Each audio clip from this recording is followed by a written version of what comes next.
programs, and we'll go ahead and get this morning's meeting kicked off. Thank you for joining us here at the New York State DNA Subcommittee meeting, my first one. In addition to myself, we have Doctors Batzer, Bieber, Buell, Sozer, and Kidd. So we have a quorum for the meeting this morning. Our next item on the agenda is the review and approval of the meeting agenda. You've received a copy of that today. Do I have a motion to approve the agenda? A motion, Matt. Okay. Second. Dr. Batzer provided the motion. Dr. Buell, a second. We now vote to approve. All in favor, say aye. Aye. And maybe as a point of record, do we give a voice vote, a hand vote, or how would you like to do that? Historically, we've done a hand vote, and if there is a disparity in the votes, then we can actually quantify it. My staff will be kind of doing that, so if we don't get it, we'll slow you down and kind of catch up to you. For the record, do I need to repeat who has made the motion and seconded? Okay. All right. Good. So that motion was approved. Your meeting materials also contain a draft copy of the minutes from the May 29th, 2015 subcommittee meeting. Any discussions on those minutes? They look fine. Do I have a motion to accept those minutes? So moved. Second. All in favor? Aye. Aye. Any opposed? None? Okay. Since our last meeting, the Erie County Lab has undergone a surveillance visit by ASCLD Lab, and we're going to move into the accreditation and laboratory updates at this time. You've been provided the documents related to Erie County, that surveillance visit. No vote is required. A representative of that lab is available if necessary by phone if we have any questions for them. Are there any questions for Erie County Lab? Hearing none. So noted. Okay, the Monroe County Crime Lab has also undergone a QAS audit, and you've been provided those documents as well related to that audit. Again, no vote is required. A representative of the lab can be contacted if necessary by phone if there are any questions. So do we have any questions related to the Monroe County Crime Laboratory audit? So noted. Is there a rep here or not? We can call them on the phone if you want. No, I just had a more of a question just to see how things were done previous on their validation study, but We can call we them. can call. okay, call. sure.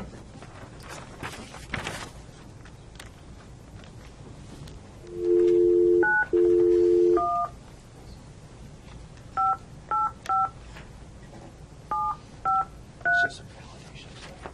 Yeah, I just wanted to see what how it compared. You know that we provided with Appendix C with the recent document where it was where the auditor has certified that she was this is Ellen. Hi, Ellen. This is Kathy Levine from the DNA Subcommittee in New York City. Yes. Here on speakerphone. We have a question regarding your audit All right. from Dr. Buell. Good morning. How are you? Morning. Yeah, it's just an informational question, and it's just because it piques my interest in this area. You had Automate Express validated for your laboratory? I'm sorry, go ahead. You cut out. Oh, I'm sorry. There was a validation that was approved in Appendix C, and it was Automate Express. Okay. And I was just curious what you used before and how this is going to be used in the future. Will it be used for all samples, some samples, or and how it compared we to... used Kelex in prior to going with the automates, and yes, we are using them for all samples now. How did you find it compared to the Kelex for yield? Much better. Much better? Much better. And just cleaner extracts. We were very pleased with it. Good. That was my sole question. Thank you, Elaine. Thank you. You're welcome. Are there other questions related to Monroe County Crime Lab? Hearing none, we'll move on. New York City OCME, we have also been provided notification by that laboratory of a change in management. Representatives from that laboratory are with us this morning. If there are any questions, as there will be no vote necessary for this action. Any questions for that laboratory?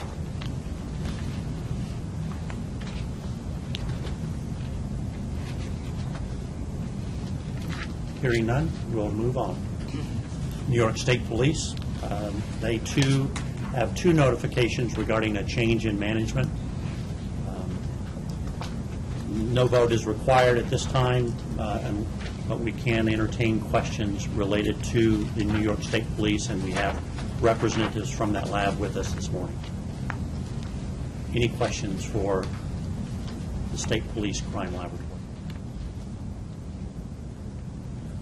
I have a question, Chairman Adams. May I ask Ray Wickenheiser a question?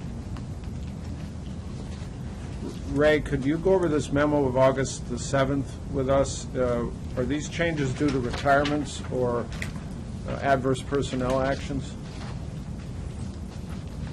I can just quickly review the memo just to make sure. So the one I'm looking at is Lieutenant Derek Harris.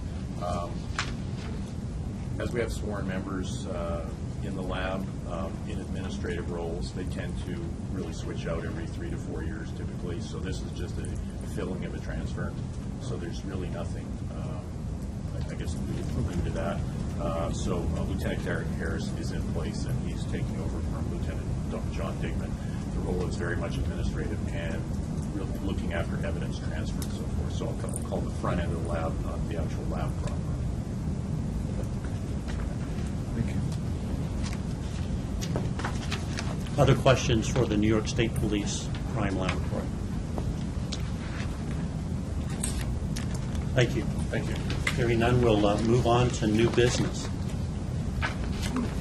The first item on the agenda for new business is the request that we received from the Commission on Forensic Science to review the presentation provided by Dr. Michael Cobble of NIST.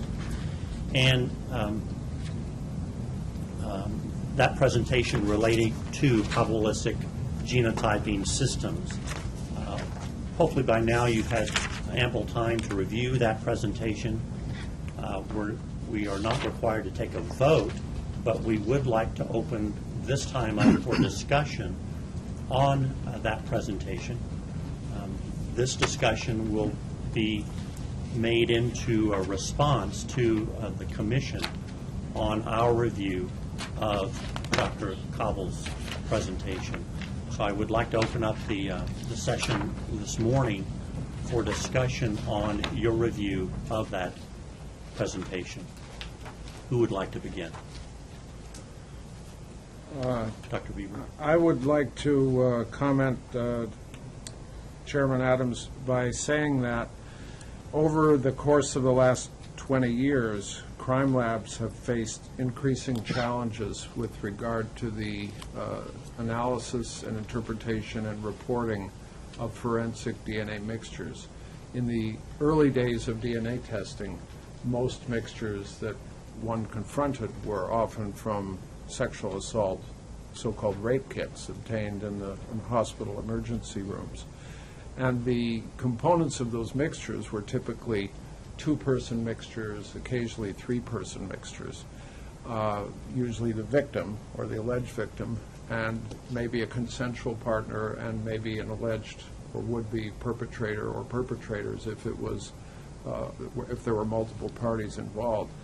Those mixtures yielding larger amounts of DNA were, compared to today's time, relatively straightforward, and more common methods of mixture analysis and the statistical methods were reasonably straightforward. Sometimes one could pull out the major contributor and the minor contributor because of the variation in quantity.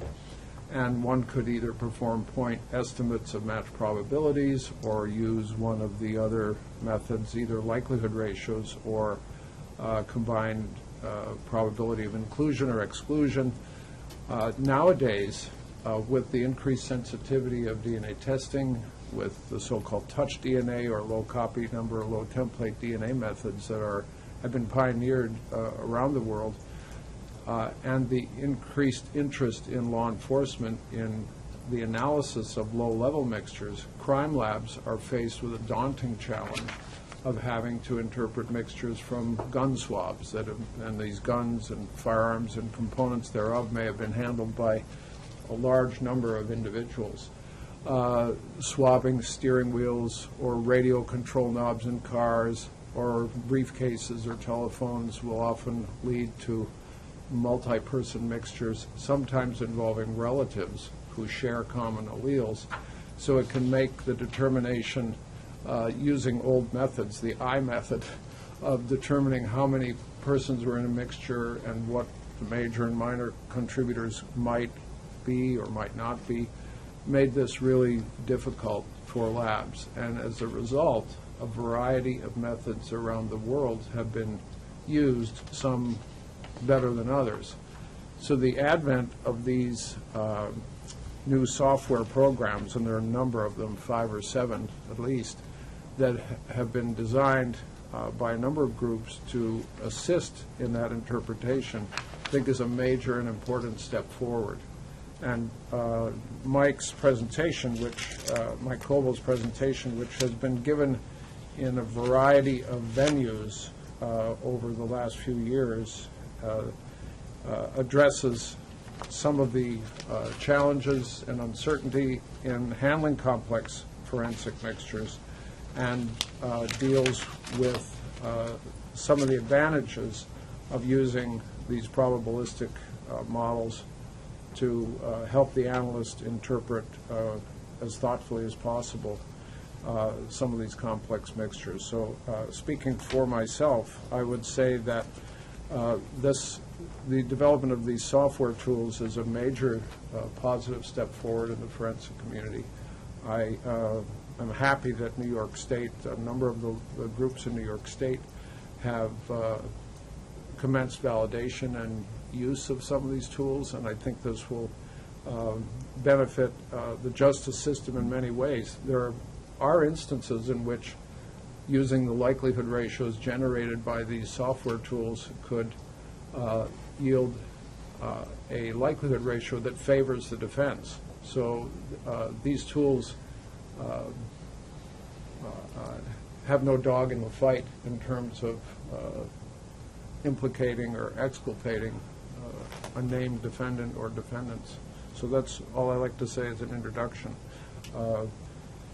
I've seen his presentation. I did not attend this particular one, but I've seen many of these slides before, and there's nothing about them that concerns me.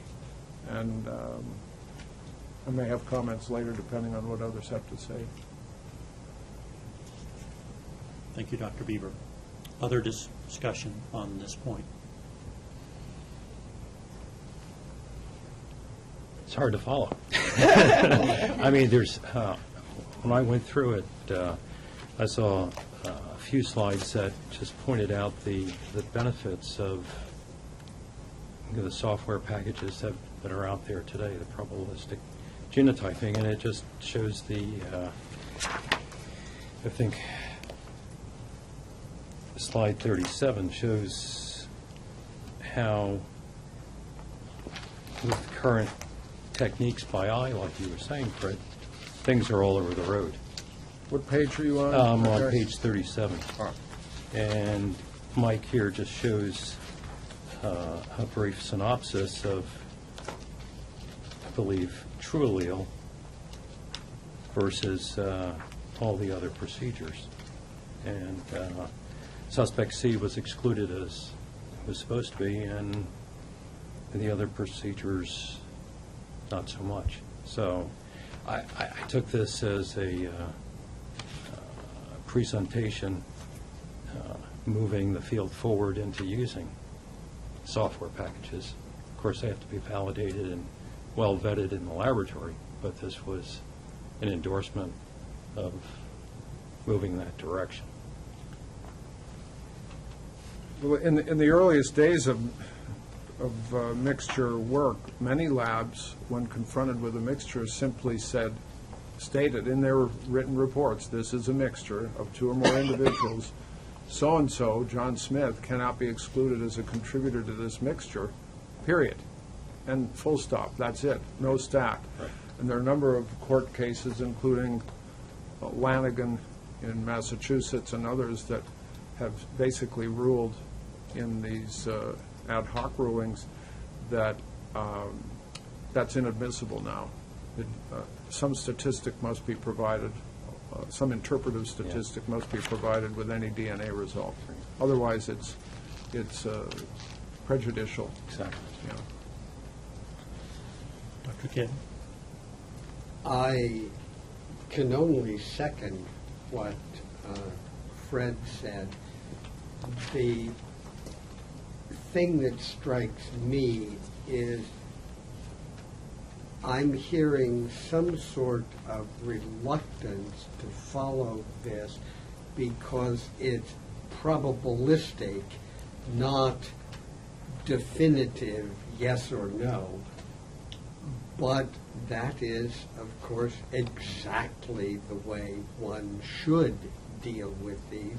And in fact, most past interpretations have been probabilistic, just assumptions not stated, and conclusions not dealing with the probability, as Fred just mentioned.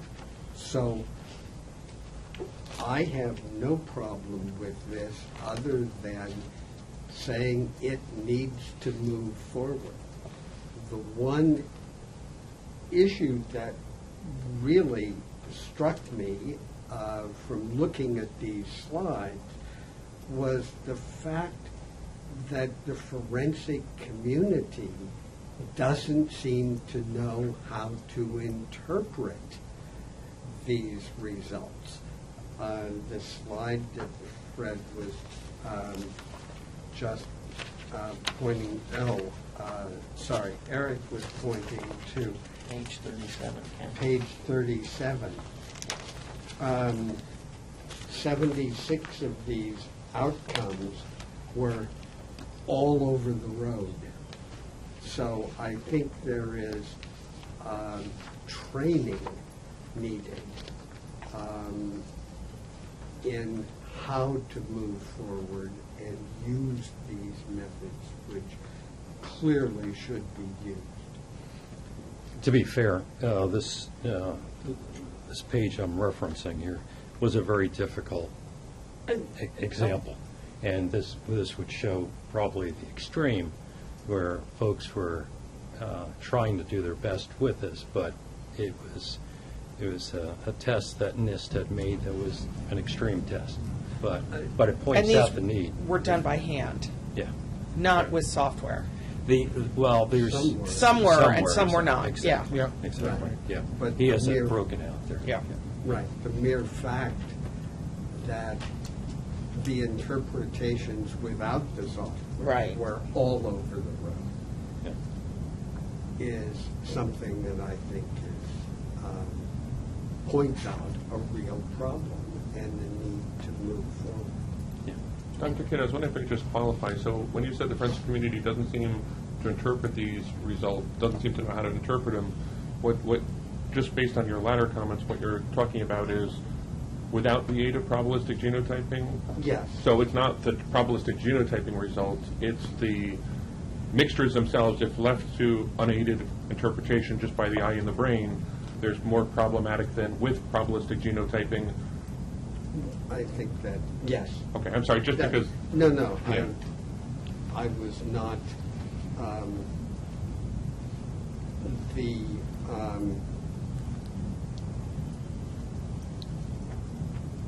I guess there were some that were labeled, that used one of the programs, whatever PP16HS is, that reached an inconclusive, whereas other labs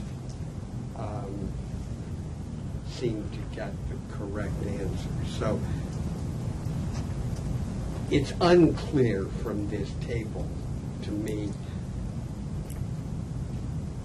whether there was an issue with interpreting the likelihood ratios that come out of some of these programs or not.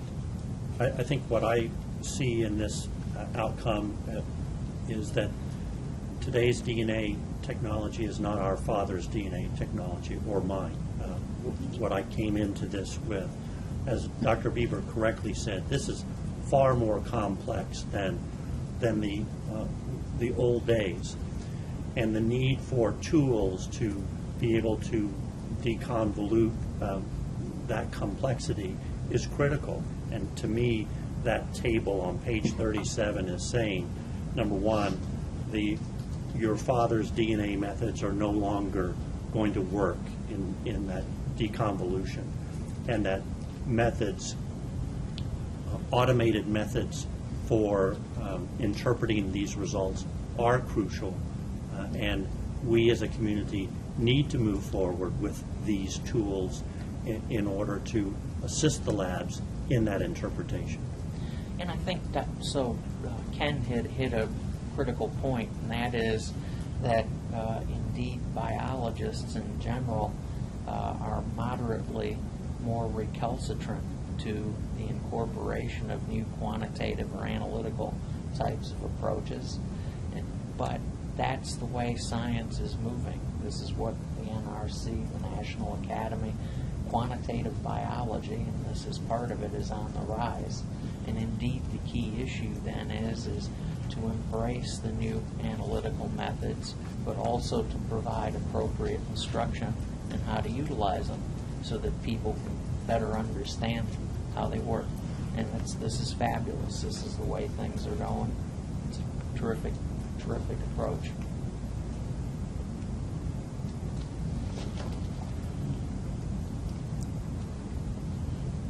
Other discussion? I would just say I concur with the other people on the committee. And I think Mike is pointing out, the need for this type of software in use to cut down on errors, to be more accurate.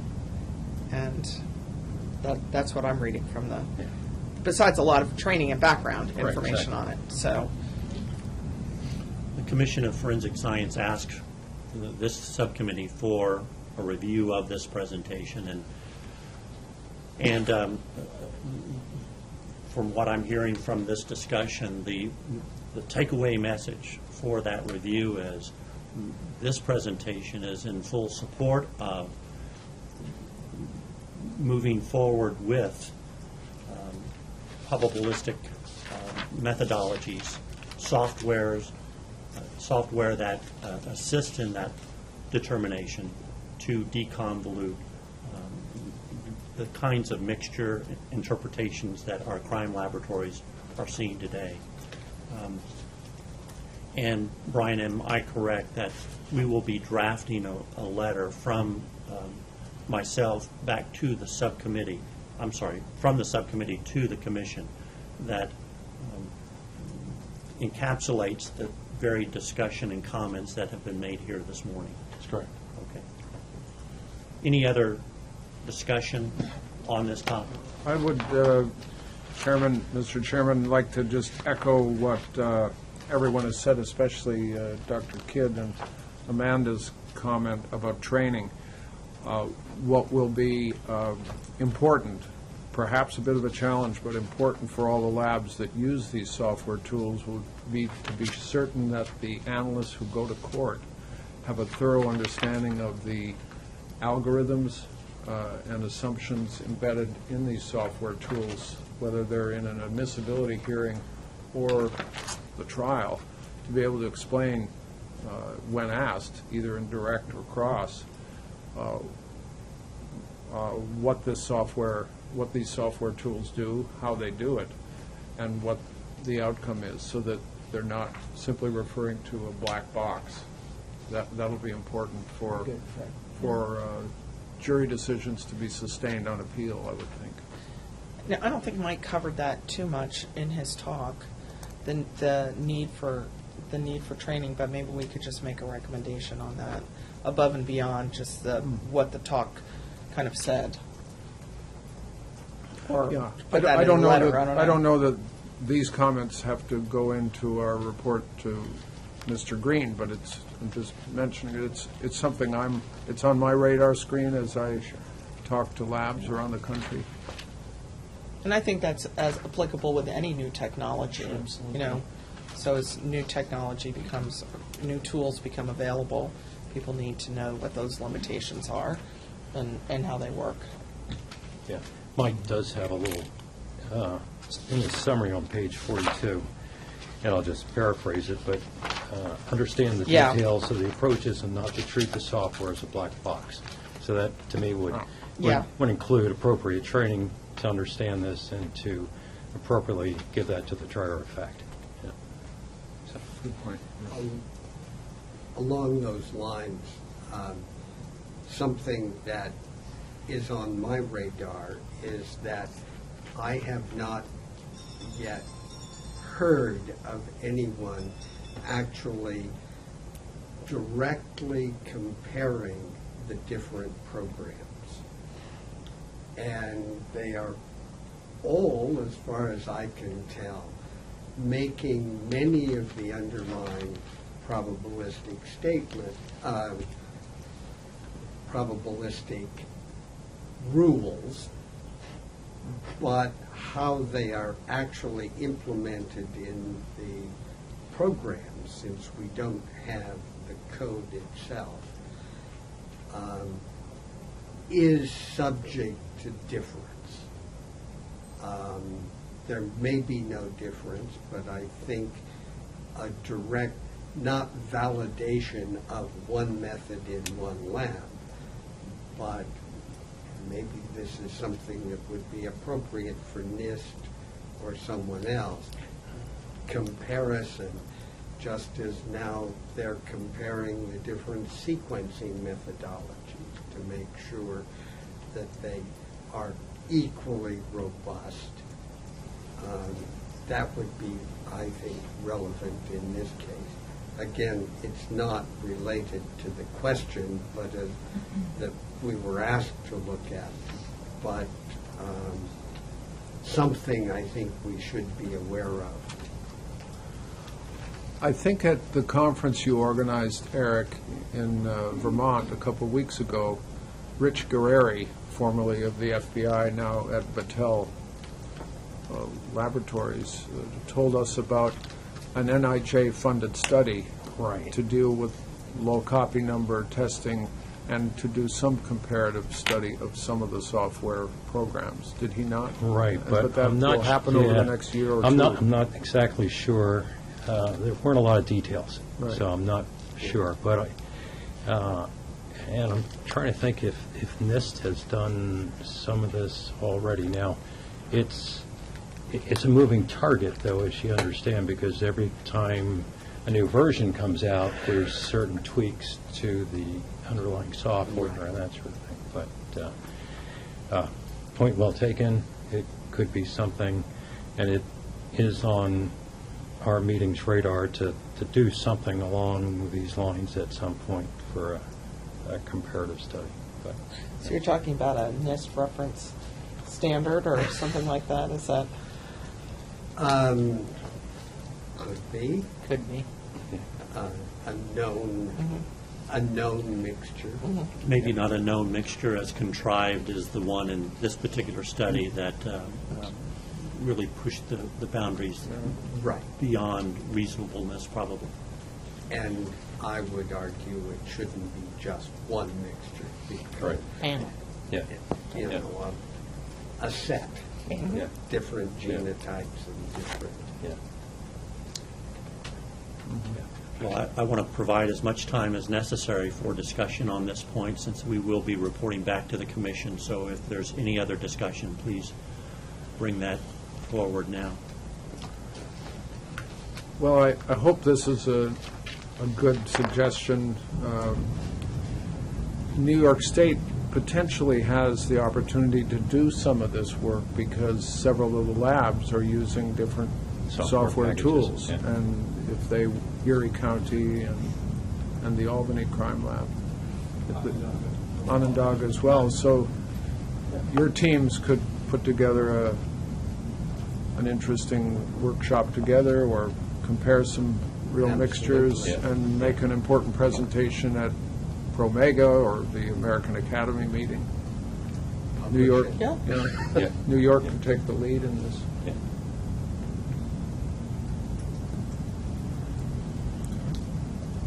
Well, thank you for that good discussion. Next item on the new business agenda would be the letters from Dr. John Buckleton. 2 letters were copied to each of you as a result of discussions from the last commission meeting. No vote is required on this action at this time, but I will open it up for any discussions on those 2 letters if you like.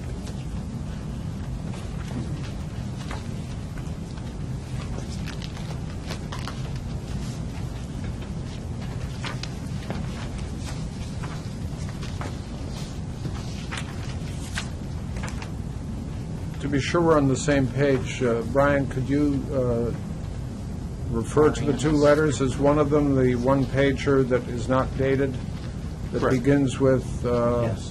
on 29th of May? Correct, and I believe there's a stamp in it received from OFS, so maybe you can use that date. Received July 20th? Right. And then right after that is one that's, the OFS stamp is August 3rd, even though the letter's dated July 21st. So those were the 2 communications.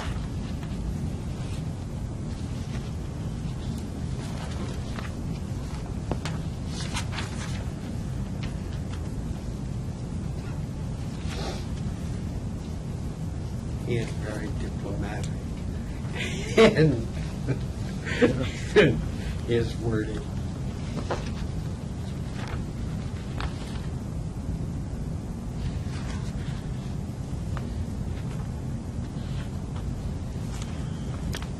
Any discussion whatsoever? I'm going to just kind of take off from what a number of people talked about today and relate it back to when, after 9/11, there was, here at the OCME, software was being implemented and integrated very quickly, for the identification of the victims. So work was being done during the day, tasks were being sent back to software developers in the evening, and almost the next morning. This was with kinship analysis. Yes. So you were on the CADEP. And one of the things that was done at that time, and actually implemented in Hurricane Katrina, because some of the same, you have these moving targets, kind of, you don't know what the project's going to be and you have to modify your software, was the development of validation test sets. And we had a group of kinship cases. Now, this was for kinship software and for matching, but we had cases that every time the software was updated, you could run these validation test sets to verify that nothing had inadvertently changed in your software programs.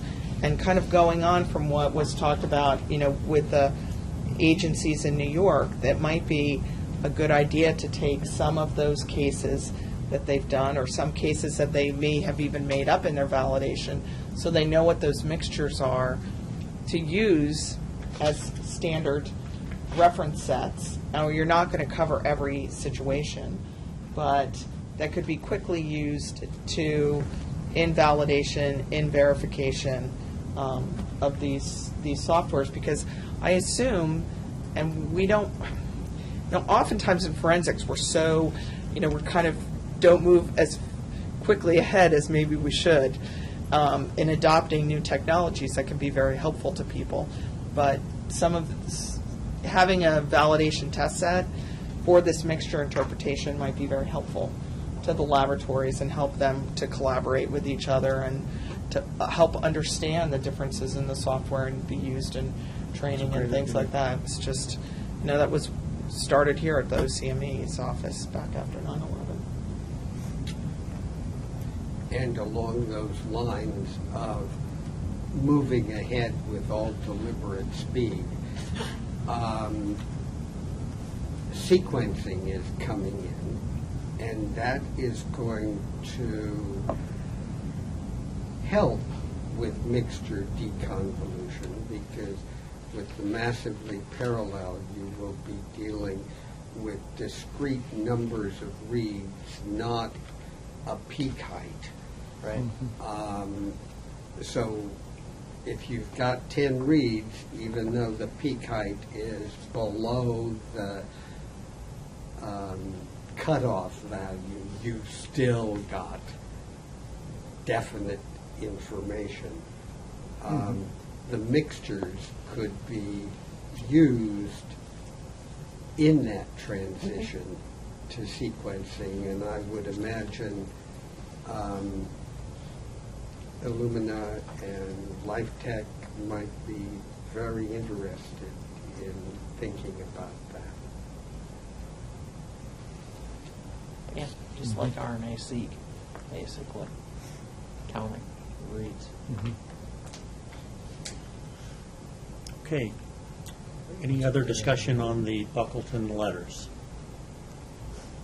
Hearing none, we'll move on to the last item on the new business agenda. That would be a partial match update, and Brian, I think you have that for us. Sure.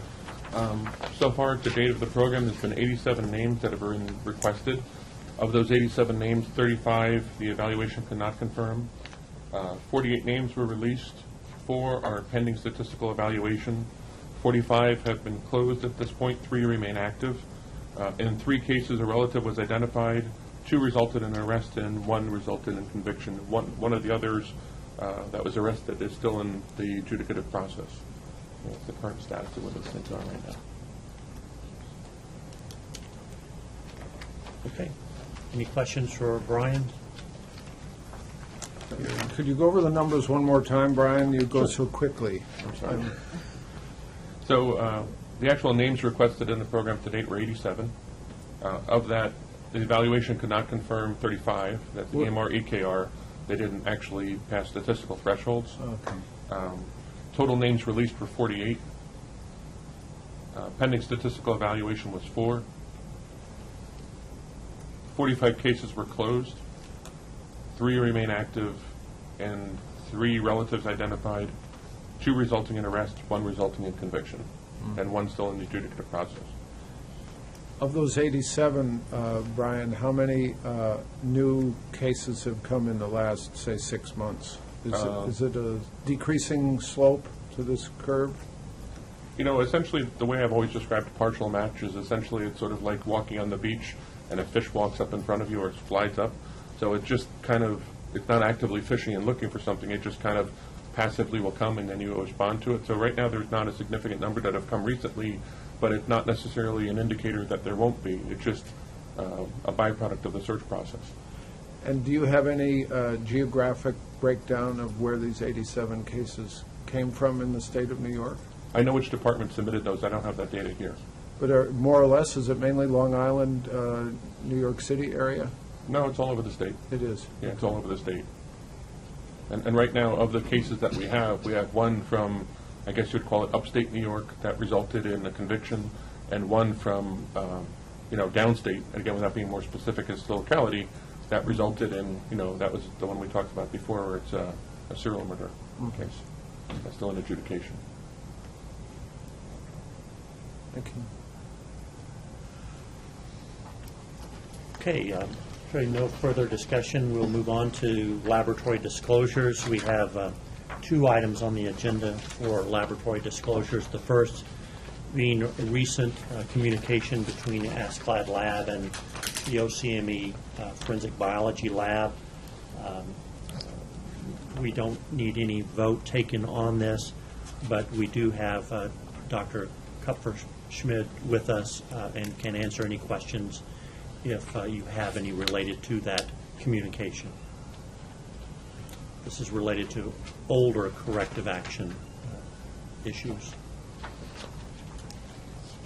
This might look familiar to you because you have seen this before. Yeah. Essentially what happened is the laboratory had responded to the commission and the subcommittee, and both of those bodies had looked at this, but ASCAD Lab requested some additional follow-up, so the work that was presented to both of those bodies already was just summarized for the ASCAD Lab, their overall crediting body.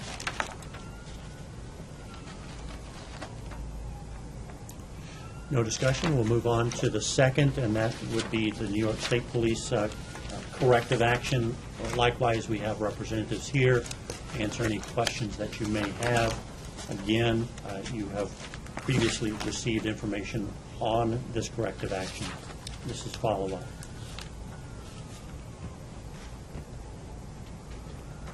Any questions? No, I think we just talked about this when it had happened before. Again, this is a great example of how technology can, in fact, help mitigate errors and transcriptional errors and things like that. So, and we talk about just relating that back to what we talked about earlier.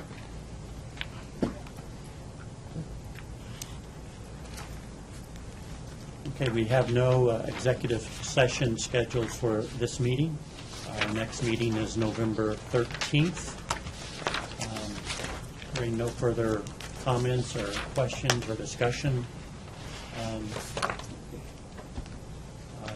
will adjourn this meeting. Thank you for attending. Motion to and a adjourn. vote. Thank you. I probably need a motion. Thank you, Dr. Batcher, and I'll second. Dr. Buell. Thank you for the second. All in favor? Aye. Aye. Thank you. I see we were using both hands and...